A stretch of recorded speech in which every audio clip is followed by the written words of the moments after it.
Fala pessoal, sejam todos muito bem-vindos a mais um programa de entrevista com gestores aqui no TC. Como você já sabe, aqui é o seu porto seguro para investimentos em fundos imobiliários e também em renda passiva. Agora nós lançamos nosso produto chamado Renda Extra 3.0, a sua renda mensal com fundos imobiliários, e o link para adquirir o produto vai estar na descrição do vídeo. Comigo agora ele, Losnak, Arthur Losnak, nosso head de fundos imobiliários. Tá com você, Losnak, pode falar. Obrigado, Felipe. Obrigado também, Guilherme, por vir aqui. Acho que é muito bom sempre a gente trazer, né, acho que players da indústria, né, assim, acho que gestores também de fundos imobiliários, para a gente entender realmente a cabeça do gestor, né, quando a gente realmente investe em fundo imobiliário, a gente dá o dinheiro, né, para ele fazer realmente a tomada de decisão, né, de acordo com o regulamento, de acordo com o que ele realmente se propôs a fazer. Então, acho que é bom a gente conversar, trocar ideia, acho que assim, acho que entender, né, como que os fundos imobiliários, né, passam por momentos mais desafiadores, né, como a gente está tendo agora, né, então realmente um momento mais de maior turbulência. Então a gente trouxe aqui o Guilherme, né, que está tocando o RBRY, para entender realmente um pouco mais do fundo, né. Fala, Guilherme, um prazer tê-lo conosco aqui para mais um programa de entrevista com gestores. E esse é o segundo gestor da mesma casa que eu entrevisto, tá? Primeira entrevista foi sobre o RBRP com Caio Castro e agora Guilherme Antunes conosco para falar aí sobre o RBRY. Legal, gente. Muito obrigado aí pelo convite. Prazer enorme estar aqui com vocês. Guilherme, fala um pouco mais de você, se apresenta, por favor, para o nosso público. Sim, eu sou o gestor responsável pela estratégia de crédito imobiliário da RBR. Nosso time hoje, nós somos 6 pessoas, inteiramente focadas em crédito imobiliário. Eu estou na RBR há 5 anos, eu sou um dos sócios da nossa gestora.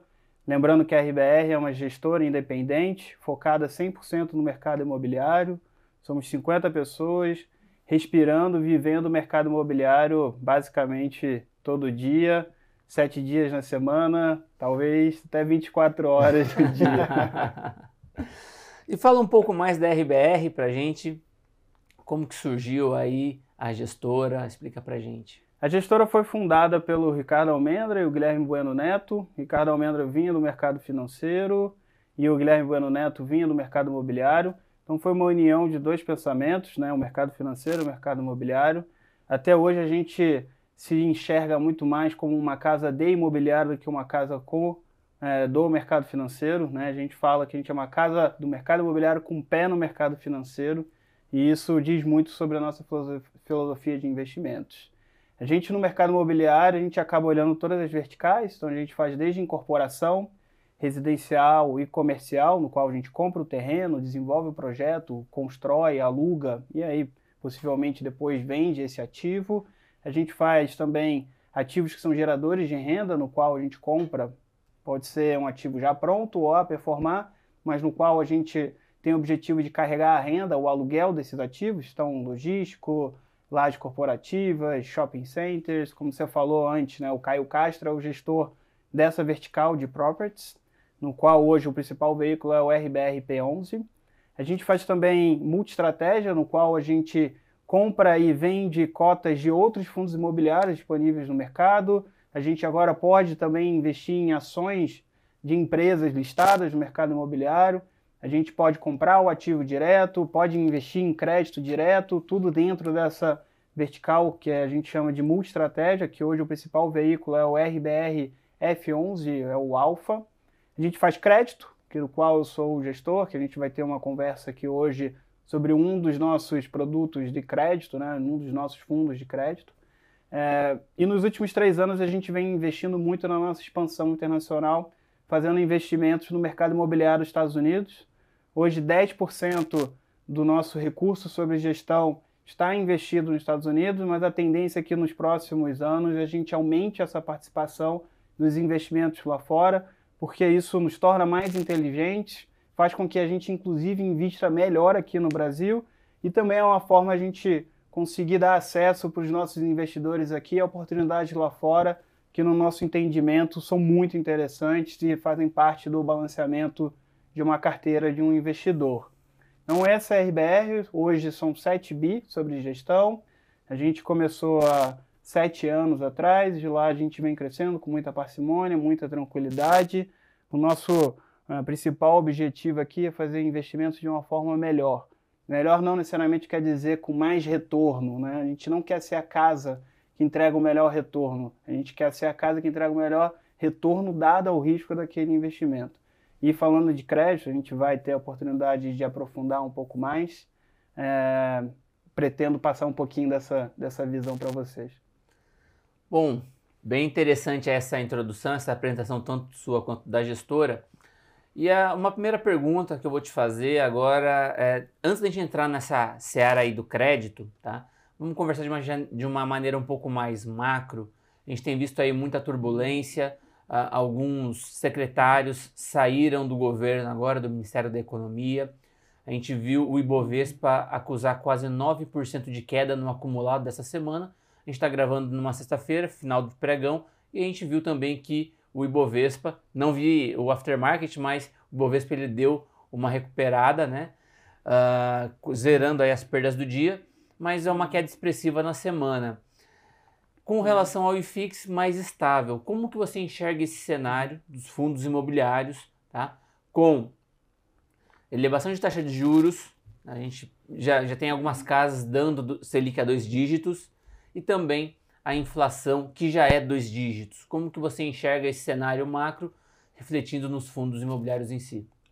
Primeiro, Felipe, falando um pouco da turbulência que a gente vive nesse país, eu acho que para quem já investe há muito tempo, de certa forma, acaba se acostumando, né? Porque a gente sempre passa por algum tipo de surpresa, algum tipo de problema. Então, ser gestor, ser investidor no Brasil, no país que a gente vive, é um desafio constante.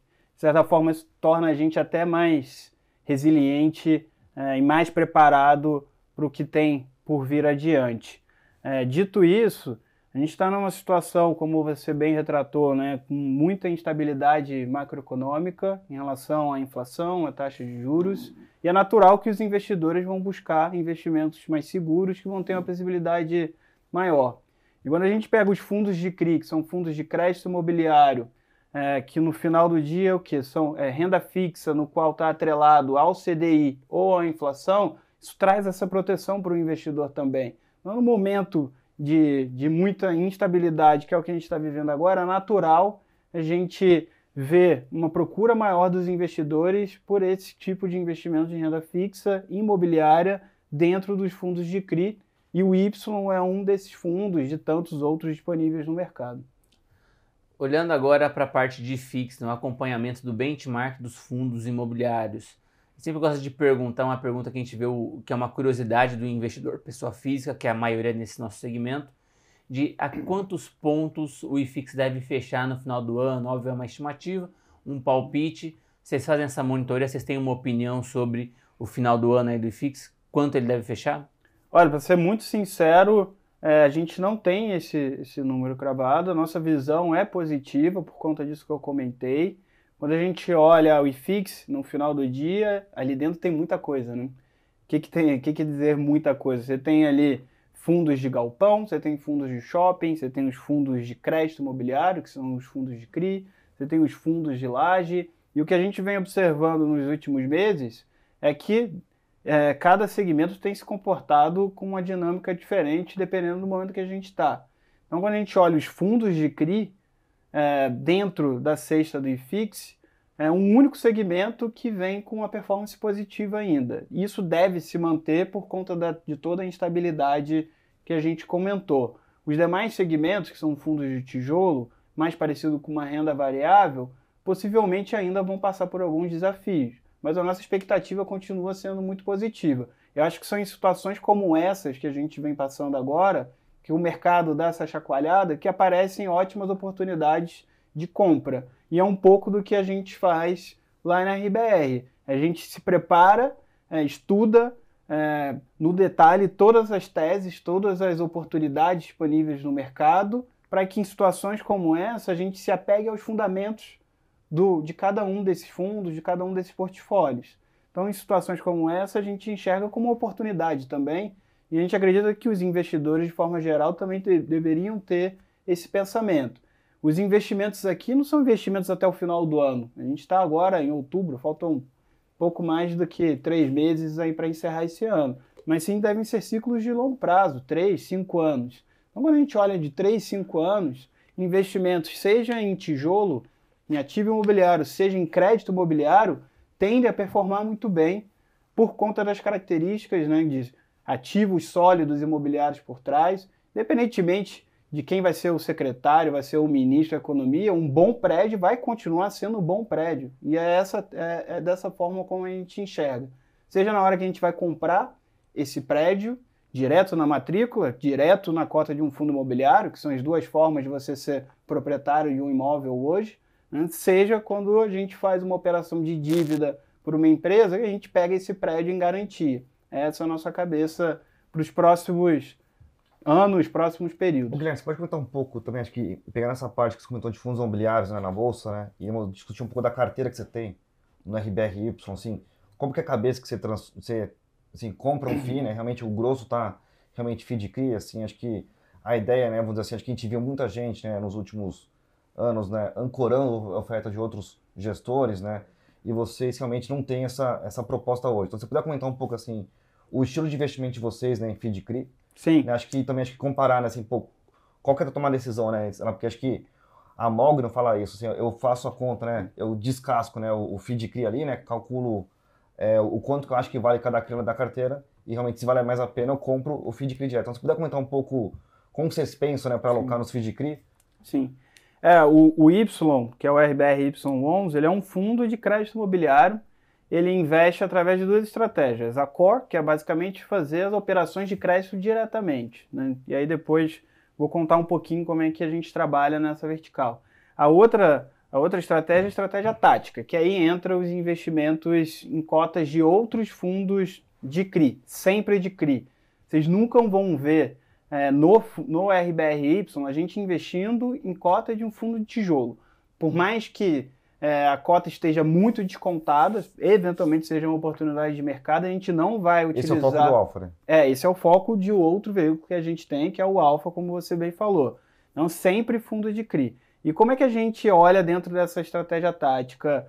Por que investir num fundo de CRI? Ele tem que estar muito barato, tem que estar descontado, e tem algumas oportunidades assim disponíveis no mercado. Essa semana, por mais que o mercado tenha caído bastante, não apareceram ótimas oportunidades ainda, pode ser que sim. Ele pode Você diz na parte de recebíveis. Sempre fundo de CRI, sempre fundo de CRI. Então ele tem que estar barato, seja no secundário, seja numa oferta também. A oferta pública ou oferta privada. Se tiver barato, a gente vai olhar. Segundo, pode ser uma estratégia complementar a uma estratégia que hoje a gente não tem. Então, por exemplo, a gente investiu há 2 anos e meio atrás no fundo Bari 11, que é um fundo de recebíveis pulverizados, basicamente, principalmente de home equity. Essa é uma estratégia que a gente não tem dentro da RBR. Então, é complementar ao que a gente faz dentro de crédito. Então, é como se a gente, de certa forma, tivesse acesso a um segmento, a oportunidades que hoje a gente não explora. Então, a gente tem essa cabeça. E terceiro, muitas vezes o mercado ele acaba precificando uma cota de um fundo de CRI errado, e muitas vezes para cima. O que eu quero dizer com isso? Se a gente tiver um CRI na mão, ou tiver uma cota de um fundo de CRI que seja dona desse mesmo CRI, muitas vezes esse fundo de CRI está valendo mais. Então a gente consegue explorar arbitrar, de certa forma, essa oportunidade de você ter o crédito direto ou você ter o fundo de CRI que tem os créditos ali dentro, né? Então essa é a nossa cabeça. A gente se limita a ter uma estratégia também, a gente não vai colocar 70% do patrimônio do fundo nessa estratégia tática. Então hoje a gente no Y trabalha perto de 30%, hoje está abaixo disso, mas tem algumas oportunidades de ofertas interessantes que a gente vem analisando que pode ser que a gente aumente nossa posição em tática em fundos de CRI. E a cabeça é sempre tática, aí é a curto prazo mesmo. Horizonte de 1, 2, no máximo 3 anos, no qual a gente busca uma tira hoje acima de 15% ao ano. Nominal. E você falou aí sobre alocação tática, olhando o último relatório gerencial, a gente observa como essa estratégia ganhou mais robustez no mês de agosto com vocês. O que vocês perceberam naquele mês ali? E essa alocação tática foi exclusivamente em fundos de CRIs? Ou teve uma alocação tática também em CRI específicos? A gente costuma, quando a gente faz uma oferta, a gente encerrou a última oferta desse fundo em março. Esse recurso da oferta, ele entra no nosso caixa. A gente precisa destinar rapidamente a alocação desse capital, porque o investidor, quando ele entrou na oferta, apostou na nossa gestão, ele não quer que a gente deixe o recurso em caixa, mas que faça bons investimentos, e esse foi o propósito daquela oferta. Então, enquanto a gente muitas vezes está estruturando a operação, a gente investe em posições táticas, que pode ser, como você disse, tanto em fundos de CRI quanto em CRI direto. A gente foi muito questionado pelos investidores por uma alocação tática que a gente fez num CRI com uma taxa pré durante um ano, que depois se converte numa taxa em inflação mais.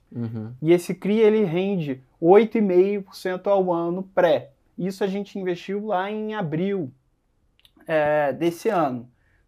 Nesse momento, a taxa Selic estava num patamar muito abaixo do que estava hoje. Então já entregava um spread bastante considerável do que a gente deixar esse recurso em caixa. Então a ideia é o quê? A gente faz essa alocação tática por um período, enquanto a gente termina de estruturar as operações, de alocar e vai substituindo investimento tático por investimento core. Agora tem um ponto aí que eu vou te perguntar.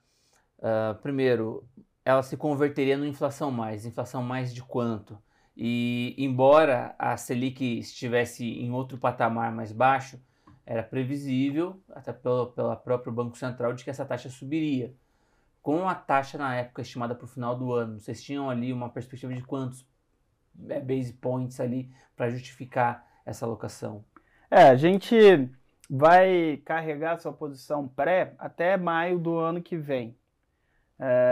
E essa posição pré, ela vai ficar muito próxima em maio, ela vai ficar muito próxima do que a gente tivesse deixado ela em caixa, né? Então, a gente carrega durante esse período um retorno acima do CDI, da Selic, bastante considerável, né? Então, sim, já era sabido que existiria sim esse aumento da taxa Selic. Então, a gente trabalhava para o final desse ano com uma taxa Selic perto de 8, 8,5, que deve ser próximo ao que de fato vai acontecer, né? E aí em maio do ano que vem, esse papel ele vira uma inflação, pode chegar até a inflação mais 4,75. Então também é um recurso interessante, é uma taxa interessante, abaixo da taxa média. Então esse é um ativo que possivelmente a gente não vai carregar por muito tempo. A gente vai vender no secundário, para algum outro gestor, ou eventualmente a gente vai transferir esse ativo para um outro veículo da casa. Agora, você falou uma palavra que me chamou a atenção.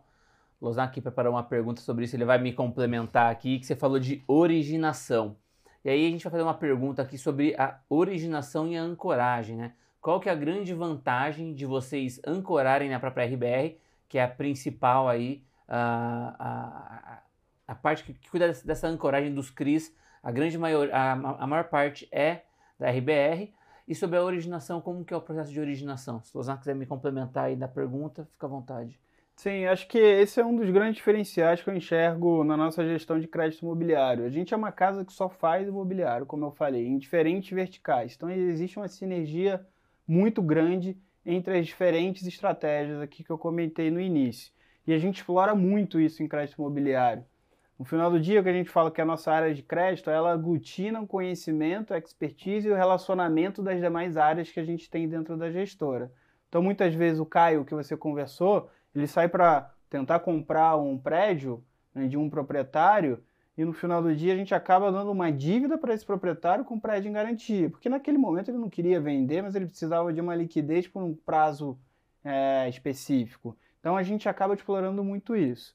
A nossa base de relacionamento no mercado imobiliário ela é muito extensa. Isso faz com que a gente consiga originar diretamente essas operações.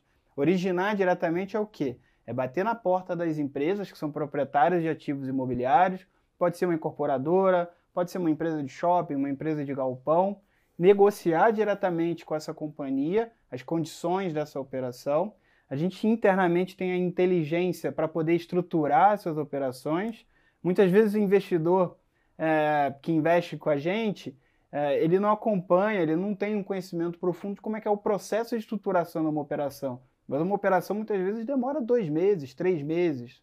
São packs de documentos que somam aí mais do que 500, 700 páginas, né? Então isso exige um cuidado, uma diligência e uma atenção forte nessa etapa de estruturação.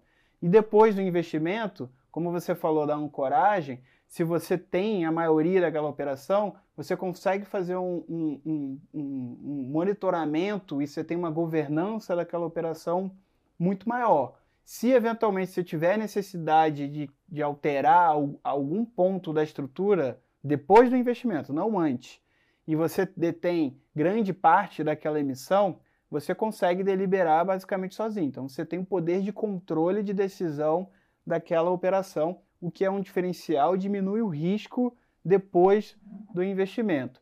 Então a gente ser uma casa que consegue, de certa forma, trabalhar de forma abrangente, quando a gente fala em crédito imobiliário, do início ao fim do ciclo, do processo de investimento, isso faz com que a gente tenha acesso a operações exclusivas, que a gente tenha um controle desse processo de estruturação, para que fique com a nossa cara, e isso tende, a consequência disso são operações com um risco menor, e por fim, facilita muito o nosso processo de monitoramento. A gente é uma casa, muitas vezes a gente fala de originar, de investir, mas a gente deixa de falar de monitorar. A gente entende que monitorar é tão importante ou mais do que investir. E você ter essa governança ajuda muito nesse processo de monitorar as operações. A gente brinca, né, que o desafio do CRI, né, da dívida como um todo é justamente esse, né? O seu upside, normalmente, né, quando tem no earnout, né, realmente é limitado, né? E o downside, realmente, tem que ficar acompanhando, né, se a garantia, como os pagamentos estão em dia. Você puder comentar um pouco, Guilherme, assim, acho que é de uma maneira mais qualitativa, né, a taxa de sucesso, né, vamos dizer assim, acho que desde que você, né, realmente interagir, sei lá, com 10, 20, né, acho que potenciais, né, tomadores de dívida, até realmente quando você conclui a dívida, né, você comentou realmente que demora uns 2, 3 meses, e eu acho que demora um pouquinho mais também às vezes, né, depende dos documentos ali para o cartório, mas se puder comentar um pouco assim, acho que, sei lá, você interage, né, com 10, né, 20 empresários ali, né, depois realmente quando você chega no final do dia, você consegue, sei lá, liquidar, né, 2 ou 3 operações, assim, acho que, porque realmente, né, a taxa discute, né, realmente, assim, tem essa briga. Então, acho que se você puder também, acho que dar uma percepção para a gente também do mercado, assim, como que tá essa questão das taxas. A gente viu realmente que os juros, né, longos subiram bastante, né, então, assim, acho que vocês estão tendo esse feedback, né, vamos dizer assim, acho que de pedir uma taxa mais alta também para a galera que quer tomar dívida com vocês, assim, se você puder comentar um pouco assim, essa dinâmica, né, acho que, porque como você falou, o juro lá atrás, no começo do ano, né, no meio do ano, era mais baixo, né, a gente tinha entre aspas, acho que um otimismo, né, vamos dizer assim, maior do que a gente está tendo agora, e realmente agora os juros estão muito mais altos, né, então realmente, como todo mundo tenta fazer, né, um prêmio em relação, né, aos títulos do Tesouro, então acho que você puder comentar, acho que um pouco isso, né, como que está essa discussão, né, de vocês, assim, acho que tendo, né, no dia a dia, né, no tete-a-tete ali, né. Sim, não, legal, acho que essa é uma ótima pergunta. Primeiro, né, sobre a taxa de sucesso de investimento, né, isso depende de 3 questões. Primeiro, o momento do país como um todo, macro, que a gente vai falar sobre isso. Segundo, o momento do segmento em si. Então, por exemplo, o mercado residencial nos últimos 12 meses em São Paulo estava muito aquecido. Isso faz com que as empresas sejam mais tomadores de recursos, estejam mais suscetíveis a negociar uma operação de crédito, aceitando de uma forma mais fácil as condições. E terceiro, o momento dos nossos veículos que fazem a concessão desses créditos. E aí o momento, agora que a gente chegou a um determinado tamanho, o Y está com 350 milhões de PL. Outros veículos da casa que só fazem crédito imobiliário também, somando eles todos, a gente atingiu já 1,5 bi sobre gestão. Isso facilita muito o nosso processo também de negociação com as empresas. Então esses 3 fatores acabam interferindo muito nessa taxa de sucesso. Mas, de forma geral, podemos dizer que a cada 10 negociações a gente, de fato, investe em uma operação. Então, se a gente vai investir em 10 operações ao longo do ano, a gente precisa, de certa forma, negociar, discutir com 100 empresas. Então, é um processo bastante trabalhoso e é por isso que a gente recebe taxa de gestão também, faz parte. Esse é o nosso papel e faz com que a gente tenha esse acesso diferenciado que o investidor, muitas vezes, ele não consegue acessar essas operações diretamente. Então, ele investir na cota do nosso fundo permite que isso aconteça. Você perguntou também em relação ao momento que a gente está agora, né? O momento que a gente está agora, pode ser que semana que vem mude, né? Que agora a gente isso acontece. Mas pensando de forma, tentando antecipar o que pode acontecer de uma forma ampla, né? E olhando 12 meses para trás, quando teve a pandemia em março do ano passado, a gente achava que o mercado, a liquidez disponível no mercado, de certa forma, ia secar. E no nosso entendimento, toda vez que você tem menos dinheiro disponível no mercado, aumenta seu poder de barganha e você consegue fazer operações com mais garantia e mais taxa. Essa era a nossa leitura lá em março. E não foi o que aconteceu. Então, nos próximos 12 meses, né, contando de março, o mercado continuou líquido de fundos de CRI. Muitos gestores captaram quantias significativas. Isso fez com que aquele poder de barganha que a gente imaginava que teria, de fato não aconteceu.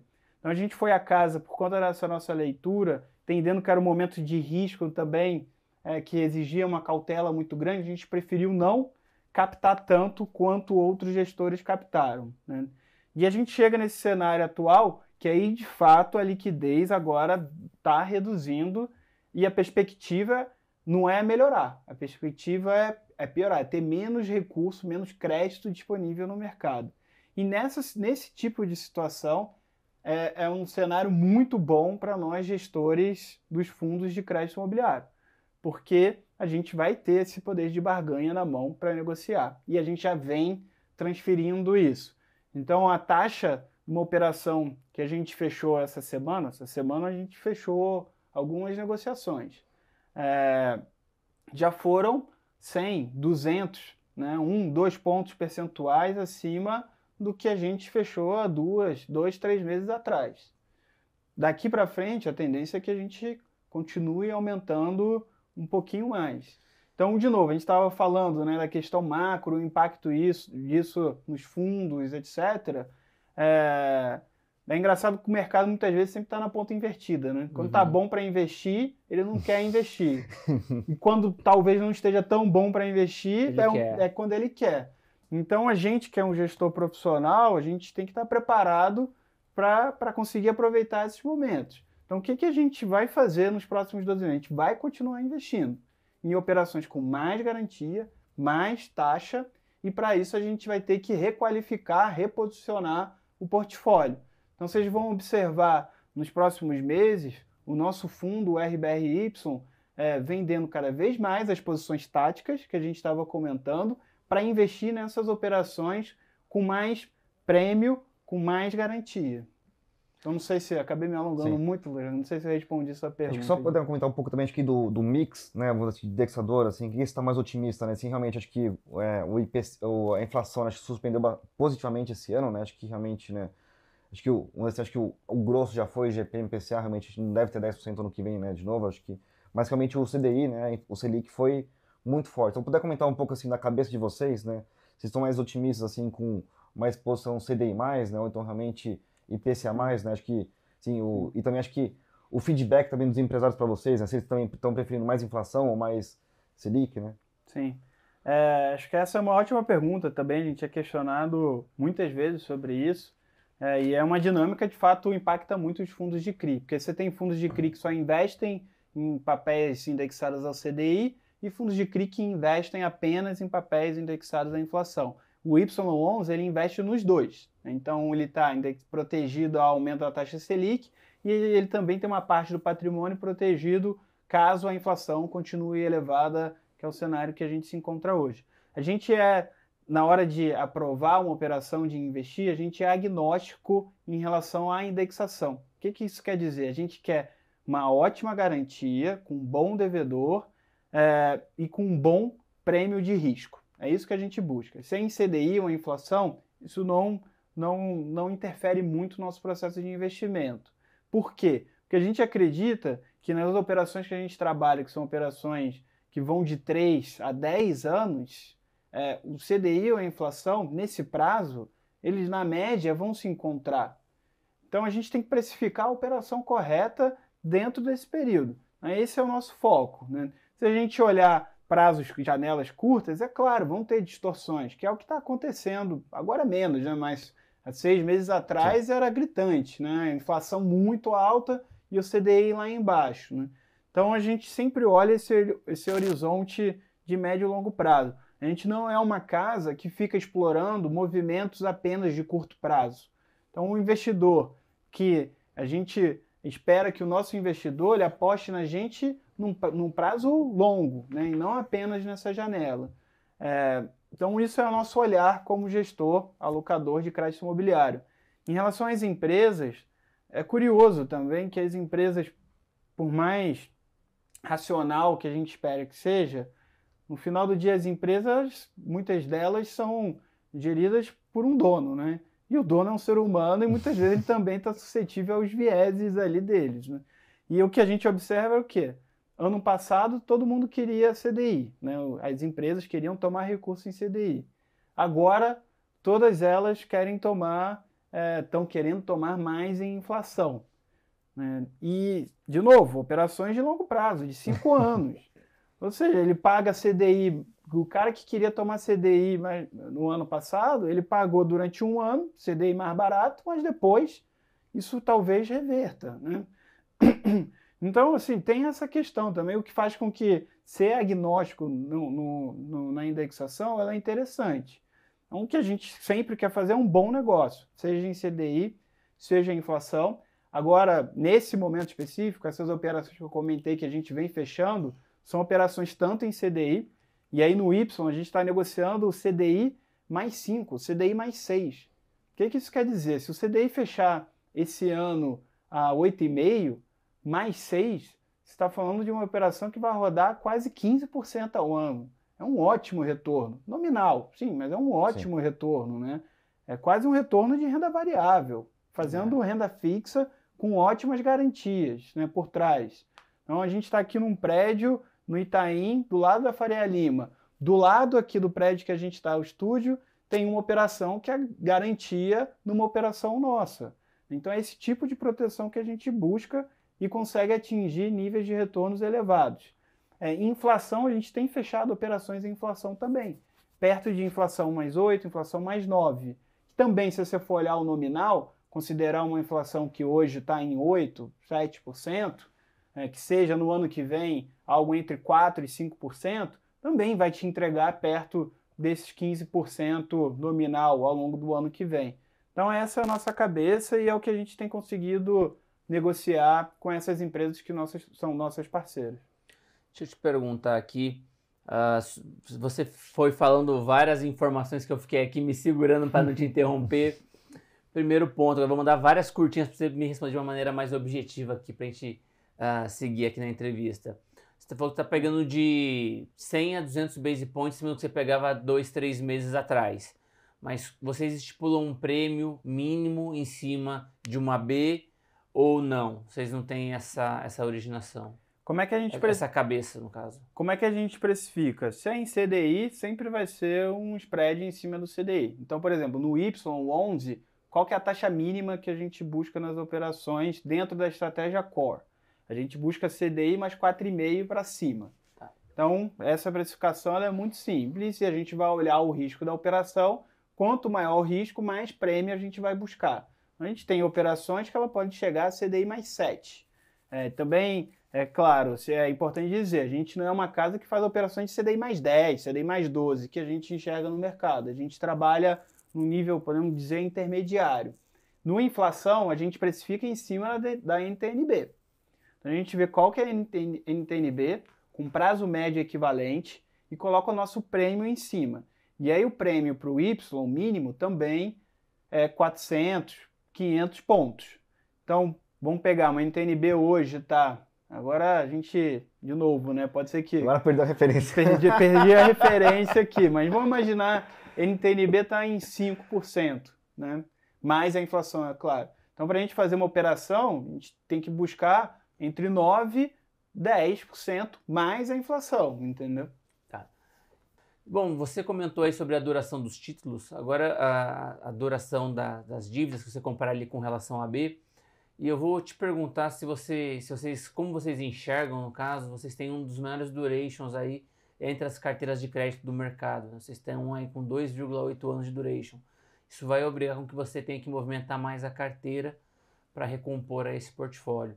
Você vê aí vou te perguntar de maneira mais objetiva, qual que é o maior risco e o maior benefício dessa mudança? Sim.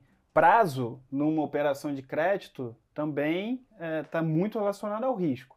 Quanto menor o prazo, menos risco você tem. Seja para você receber, porque fica mais fácil você prever num prazo curto, né? Seja para você também ter o risco de mercado, que é o quê? O quanto de spread você precificou aquela operação, principalmente em operação inflação mais, né? Porque a gente está falando aqui de inflação mais 9, inflação mais 10. Pode ser que dependendo, se a NTNB sair de 5, que era o patamar que a gente usou para precificar, se a NTNB for para 8, talvez a inflação mais 10 não está mais bem precificado, né?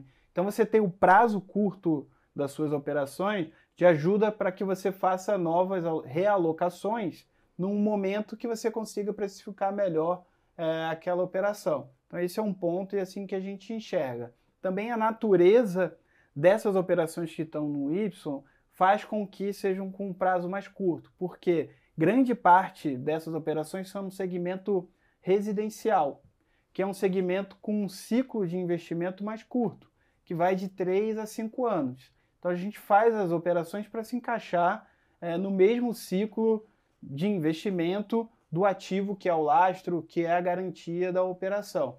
Então é assim que a gente enxerga. Então a gente gosta muito que o prazo médio desse fundo seja curto, como entre 2 e 3 anos, e é assim que a gente deve continuar aí com as nossas alocações.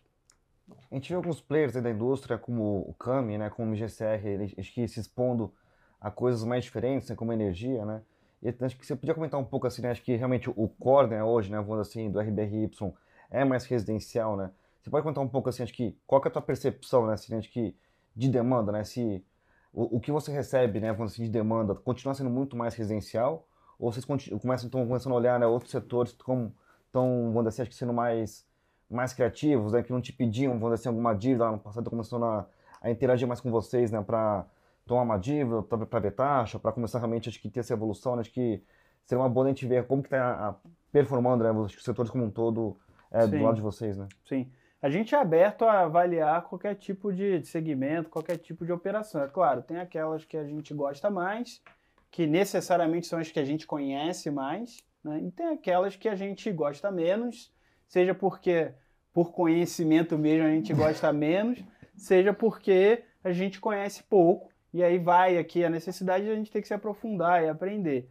Esse exemplo que você deu de energia é um segmento relativamente novo para o mundo dos fundos de CRI. A gente está aprendendo, a gente está estudando e nada impede que a gente faça algum tipo de investimento dentro desse segmento. Mas vai ser marginal, não vai ser nunca, aliás, nunca é difícil, não dá para cravar. Mas nos próximos 3, 5 anos você não vai ver o Y com uma concentração grande em um segmento que seja diferente do segmento residencial hoje, que é um dos grandes focos, né? Então assim, até um exemplo, né? No Y a gente tem hoje uma operação de um segmento que é o de multipropriedade, que é um segmento também relativamente novo, que cresceu muito nos últimos anos. A gente fez um investimento para aprender, a experiência está sendo positiva. Uma segunda operação que a gente tinha feito no segmento de multipropriedade, a gente acabou desinvestindo. A gente quer ter menos exposição nesse segmento. Então, assim, o foco do fundo vai continuar sendo no residencial. E é por isso que a gente chama esse fundo de crédito estruturado. Crédito estruturado porque tem um foco específico num tipo de operação e é onde a gente acredita que nos próximos 3 anos a gente vai conseguir continuar fazendo essas operações com muita taxa e muita garantia. Então essa é a nossa cabeça.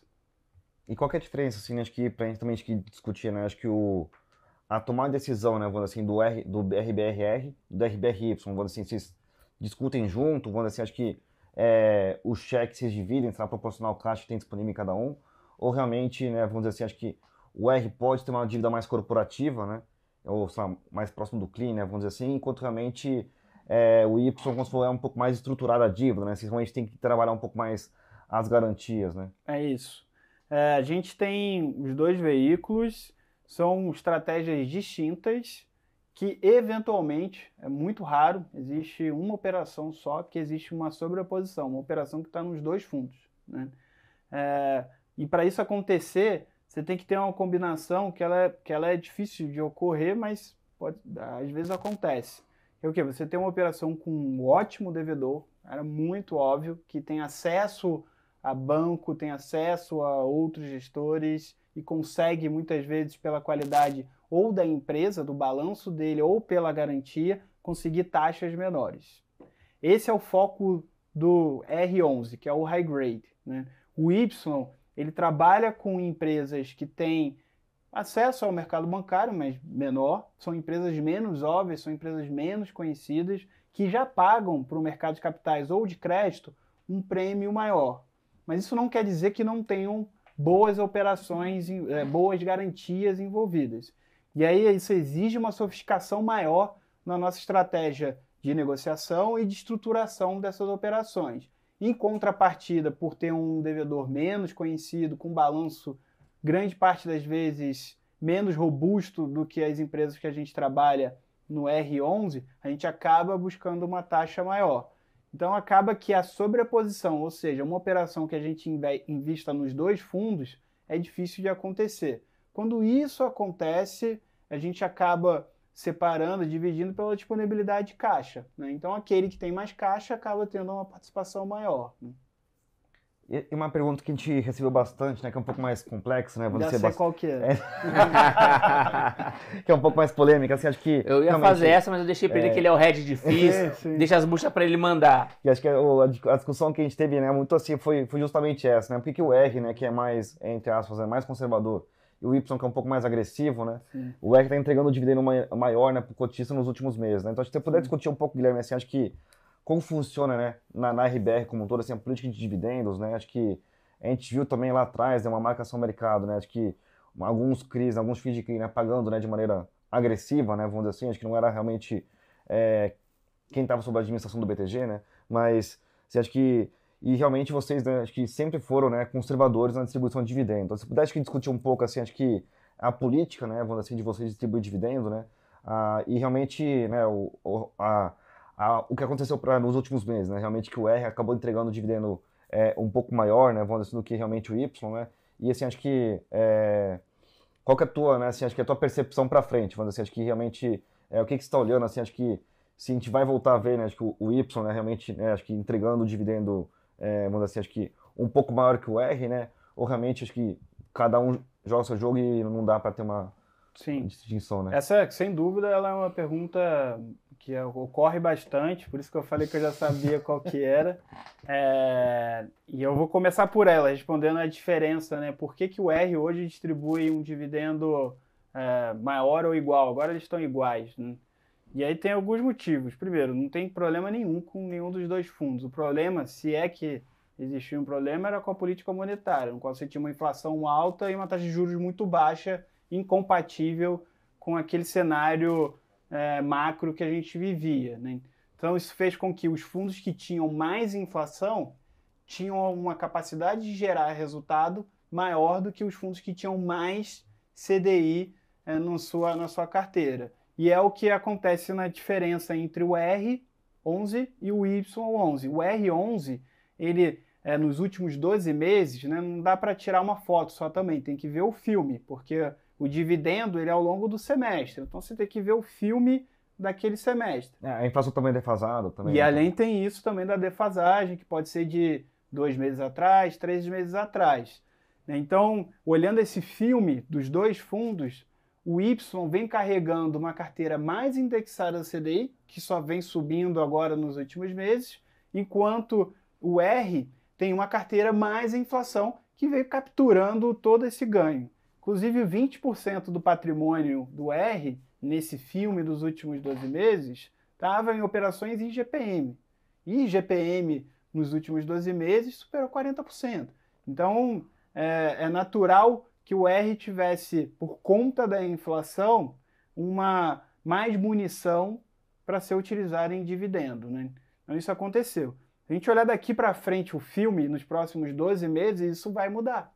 Por que vai mudar? Se você compara a taxa média dos dois portfólios, e os dois estão com um percentual de alocação, ou seja, o quanto que tem em caixa e quanto que tem investido, muito parecido. Então a taxa média, de fato, agora representa o que esses fundos podem gerar de resultado. Quando você olha essas duas taxas, a taxa média de cada um, do Y, ela roda perto de CDI mais 5.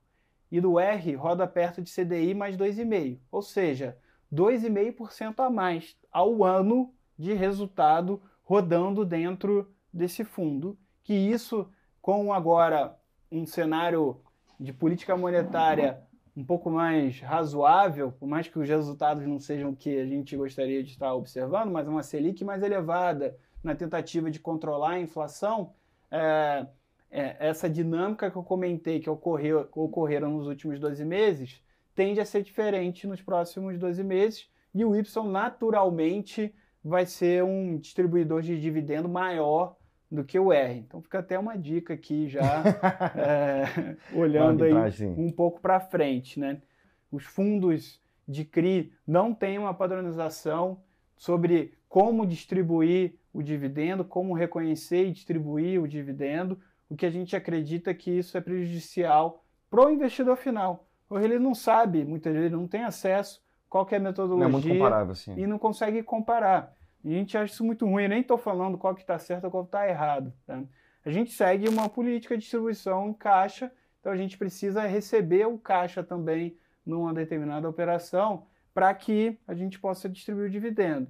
Agora, isso foi até hoje assim, né? Daqui para frente, o nosso administrador pode ser que ele reveja a metodologia de distribuição de resultado dele. E isso vai fazer com que nós, gestores, também a gente naturalmente reveja como que a gente vai distribuir o dividendo ao longo do período. Acho que algo que é muito claro e pacífico é o quê? Tem que ser distribuído 95% do resultado gerado no semestre. Então, isso vai continuar existindo. Tem uma piadinha, né, que você distribui pelo menos 95%, mas a CVM, né, o regulador não te pune se você distribui 200%. Então, cada um realmente tem um mínimo para distribuir, mas não tem, entre aspas, um máximo a ser distribuído. Então, realmente, gera, às vezes, esse... Tem. Aí vocês vão ter que me chamar aqui umas 3 vezes, porque tem muita conversa aqui para a gente explicar isso. E deixa eu te perguntar agora, a gente viu até no último relatório, vocês estão vindo com uma proposta ASG mais forte. Agora eu vou falar aí no termo abrasileirado, né, que ficou. E isso pode impactar na situação dos novos CRIs no que diz respeito à taxa. Vocês assinaram também agora PRI. O PRI, né, que é ali um documento se comprometendo a determinadas práticas de mercado. Isso pode afetar de alguma maneira as novas estruturações no que diz respeito à taxa ou não? Não. O que a gente vai ver vai ser uma atenção cada vez maior e uma divulgação de um trabalho que já é feito desde o início da estratégia do fundo para o mercado, para que o mercado enxergue que a gente vai em linha com tudo que a sociedade e o mercado vem buscando, vem perseguindo desses objetivos ambientais, de governança e social. A gente, desde o início da RBR, a gente sempre teve essa cabeça. A gente sempre falava que a gente busca fazer investimentos de um jeito melhor. E fazer um investimento de um jeito melhor envolve governança, envolve social, o impacto que a gente tem na sociedade, nas pessoas envolvidas, nos players envolvidos, e envolve também o impacto ambiental por trás. A gente enxerga essa temática como algo que impacta diretamente o risco das nossas operações. Isso impacta o risco, impacta o retorno também. Então, o que a gente pretende trabalhar cada vez mais, essa é uma jornada que ela já é iniciada há um tempo e que ainda tem muita história para acontecer. O que a gente busca ao longo dessa jornada é fazer com que as nossas operações, através da experiência e dessa transferência de experiência para os devedores, para os parceiros, a gente consiga originar essas operações com um risco menor, de tal forma que, se a gente mantendo o spread, a gente vai ter uma operação com uma relação risco-retorno melhor. E são alguns exemplos, são algumas questões básicas que a gente consegue melhorar. Por exemplo, um devedor, que muitas vezes ele não tem um balanço auditado. A gente traz todo um suporte para que esse devedor comece a auditar o balanço. Isso é governança. Se a gente vai financiar... Na primeira emissão vai ser uma taxa mais alta, na próxima que tiver auditado vai ser uma taxa um pouco mais baixa, e ele vai... Exatamente. Evoluindo. O foco aqui é sempre buscar risco-retorno, não é buscar mais retorno, né? Essa sempre foi a nossa cabeça. Então pode ser que a taxa seja menor, mas se o risco for menor, né, de uma forma mais intensa, a relação risco-retorno é melhor. Então, de certa forma, você está fazendo uma alocação do seu patrimônio melhor, né? Então, eu dei um exemplo de governança. Se a gente olhar o aspecto ambiental, se a gente está financiando um ativo imobiliário, se esse ativo imobiliário respeitar uma série de exigências que a gente acaba indicando para esse proprietário do ativo imobiliário, ele cumprir, para ele se enquadrar nas nossas métricas ambientais, isso vai fazer com que aquele ativo que é garantia na nossa operação tenha mais valor, tenha mais liquidez no mercado. Alguns exemplos, tem empresas internacionais, multinacionais, que hoje só alugam uma laje corporativa, um espaço, se aquele ativo tiver uma certificação ambiental. Porque esse é um movimento global, né? Não é algo que está acontecendo só no Brasil. Então isso faz com que os ativos que sigam uma série de métricas ambientais sejam ativos mais líquidos, e a gente acredita que isso faz com que as nossas garantias sejam melhores. A gente vem incorporando isso de uma forma cada vez mais intensa. A filosofia ela é a mesma desde o início que a gente montou as estratégias de crédito. O que mais vai acontecer agora mesmo é a gente mostrar para o mercado como é que a gente já fazia e como que a gente pretende fazer daqui para frente com todos os aprendizados que a gente teve ao longo do caminho. Boa, certo. Acho que, Guilherme, você pode contar um pouco também, acho que muita gente sofreu, né? Muitos FIIs aqui sofreram, né, nos últimos 12, né, 18 meses ali com a questão do pré-pagamento, assim. Então você pode discutir um pouco, assim, para a gente, né, se quando você vai originar, né, estruturar os CRIs ali, acho que se você trabalha com pré-pagamento ou não, né, se realmente tem uma exigência, né, assim, dos empresários, né, que vão tomar dívida com vocês na parte de pré-pagamento, assim, acho que e também, sei lá, caso você dê, né, tem uma taxa mais alta, assim, como que funciona essa dinâmica, nessa interação? Sim, a questão do pré-pagamento é sempre uma guerra ali é uma queda de braço com o tomador do recurso, né? Claro, a gente quer colocar sempre a maior taxa de pré-pagamento possível, e o empresário, muitas vezes, ele está menos suscetível a isso. E aí vai de caso a caso. A gente, na RBR, a gente não tem uma política padrão que a gente replica. A gente vai avaliar caso a caso, de acordo com as nossas projeções, tentar se colocar ali no lado também do empresário. O que eu costumo dizer é que a operação boa não necessariamente é a operação que você conseguir a maior taxa. Pode ser que a operação boa seja a operação que você consegue repetir. Então, se você consegue gerar essa recorrência que vai do relacionamento também com aquela empresa, é interessante, né? Nós somos gestores, nós recebemos taxa de gestão e de performance para investir e controlar, monitorar bem o patrimônio dos nossos investidores. Se eventualmente uma operação for pré-paga, de certa forma isso é um indicativo de sucesso. Era uma operação que você estruturou e precificou bem lá atrás. E se esse recurso entrar, vai dar um trabalho no qual nós somos remunerados para reinvestir. Então essa vai ser a cabeça. Mas isso pode impactar, de certa forma, a taxa média do portfólio ao longo do período. Sim, se você estiver olhando uma cabeça de curto prazo, sim. Mas se você estiver olhando com uma cabeça de longo prazo, você vai ter o conforto que você sempre tem um gestor profissional buscando sempre a melhor relação risco-retorno, dependendo do momento macro, do momento do segmento que a gente estiver operando. E assim, de uma maneira, vamos dizer assim, acho que mais educacional, vamos dizer assim, quantas vezes você conseguiu fazer uma dívida, né, com o mesmo empresário? Você tem uma noção? A gente vem repetindo agora, tem 4 empresas. Os fundos começaram há 3 anos atrás, né? Não parece muito tempo, mas no que a gente está falando aqui de crédito imobiliário, sim, é muito pouco, né? Então, mas nesse período a gente já teve com 4 empresas diferentes que a gente fez novas operações. Ou a gente renegociou alguma operação que já existia, ou a gente fez uma nova operação. Isso mostra que o relacionamento faz diferença.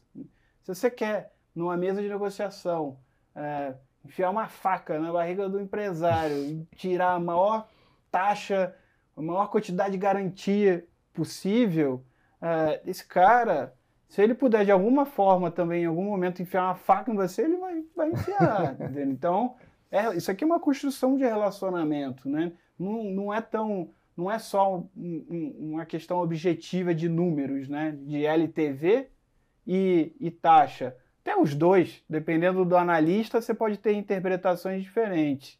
Mas essa construção do relacionamento, que é o que eu falei, de fazer investimentos de uma forma melhor, isso você só colhe ao longo do longo prazo. Então a gente aposta muito nisso e tem feito diferença e vai continuar assim por um certo período. Se a gente entrar no momento agora de país ainda mais turbulento, no qual a liquidez seca e aí os spreads das operações aumente muito, como eu falei, é um ótimo momento para alocar, para investir. É claro que os devedores vão querer, se em algum momento o cenário melhorar um pouco, tiver mais crédito disponível no mercado, eles vão querer te pré-pagar.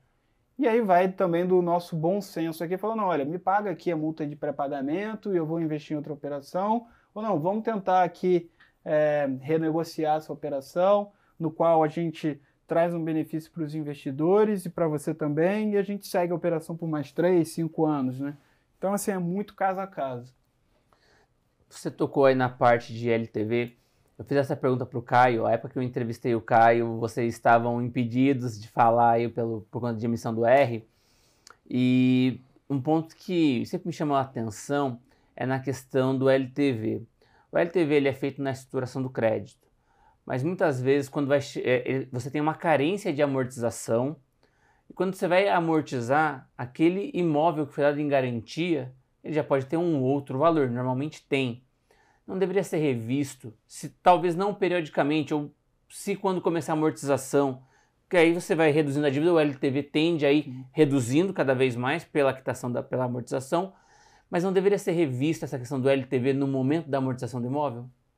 Com certeza, o LTV, né, que é esse mercado nosso às vezes confunde o investidor porque é um monte de letra, né? Então, tipo, já baixa o sticker dos fundos, aí tem o LTV, tem o ICSD, que é o índice de cobertura sobre o serviço da dívida, mas a LTV ele é o valor da dívida sobre o valor do ativo. E o valor do ativo, muitas vezes ele é avaliado pelo gestor, que é o nosso caso, muitas vezes ele é avaliado por um terceiro avaliador, né? Um laudo de um terceiro que a gente chama.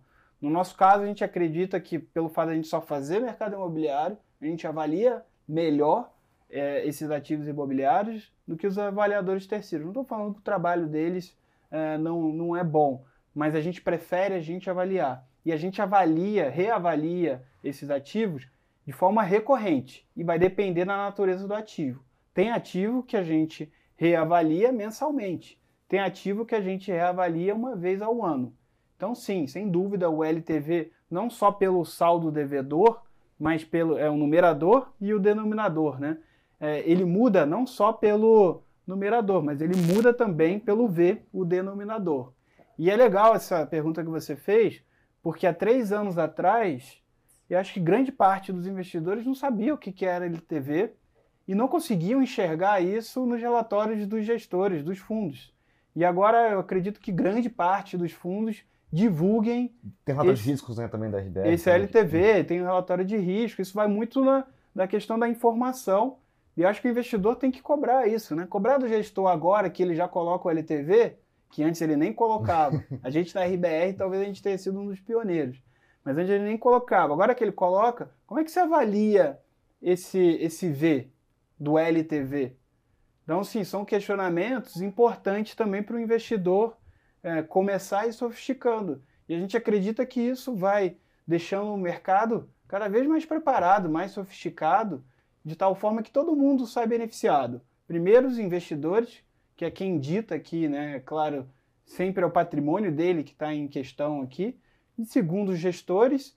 Terceiro, as empresas, no qual a gente faz as operações de crédito. E, por fim, o mercado de capitais, a economia do nosso país, né? Acho que a indústria de fundo imobiliário como um todo, né, tem uma transparência muito maior que crédito privado, né, o 555 ali, que é, entre aspas, né, concorrente em algumas operações, né, mas obviamente acho que tem muita coisa ainda para poder, né, acho que evoluir, assim, acho que... E um ponto, Guilherme, assim, acho que, se você puder comentar um pouco também, acho que de geografia, né, assim, vocês gostam bastante de São Paulo, mas se pudesse, assim, comentar, né, se existe apetite, né, para ir para outras regiões, assim, ter uma exposição maior nas outras regiões, ou então realmente vocês entendem que São Paulo tem ainda, né, assim, taxas boas, né, acho que e dá para ficar confortável só aqui em São Paulo ainda, basicamente? Sim. São Paulo, não precisa a gente entrar no detalhe, mas é a principal região econômica do país. Grande parte do nosso PIB está aqui, né, nessa região. Os melhores empreendedores, as garantias imobiliárias mais sólidas, e a gente acredita que tem uma avenida ainda para explorar. Por mais que a empresa, uma incorporadora, por exemplo, atue em São Paulo capital, muitas vezes esse incorporador não tem acesso ao banco, um banco de primeira linha, né? Ele não é atendido por esse banco. Então, qual que é a forma desse empreendedor de fato conseguir empreender, né? Gerar resultado?